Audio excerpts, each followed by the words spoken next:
Il y a environ 4 mois, je finissais mon premier script Maya, très gros, difficile d'utilisation et qui se souvenait absolument pas des préférences. Aujourd'hui, avec un simple drag and drop, on peut installer mon nouveau script, bien plus complet et plus adapté à l'animation.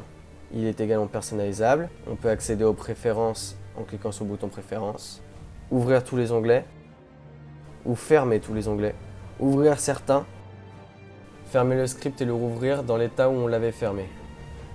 On peut cacher tous les objets, rendre visibles tous les objets, cacher, faire apparaître les joints, cacher, faire apparaître les NURBS curves, cacher, faire apparaître les NURBS surface, cacher, faire apparaître les polygones, ne faire apparaître que les polygones. Si une keyframe n'est pas sur une frame entière, snapper la keyframe sur une frame entière. Sélectionnez dans le Graph Editor toutes les clés d'une frame. Copier et coller une keyframe. Copier et coller la keyframe précédente. Copier et coller la keyframe suivante.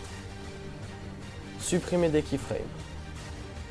Utilisez le time slider habituel.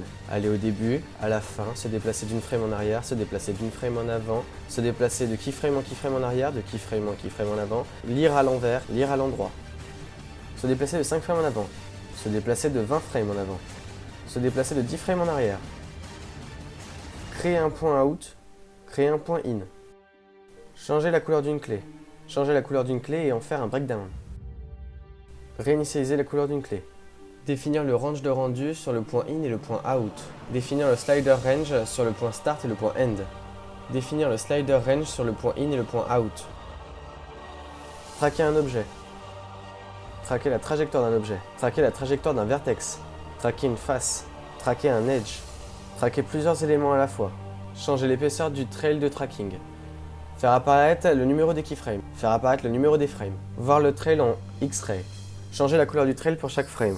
Avoir un trail de couleur constante. Utiliser l'outil original de tracking intégré dans Maya. Supprimer tous les trails. Dans tous les cas, une petite ligne en bas de l'écran explique chaque fonction de chaque bouton.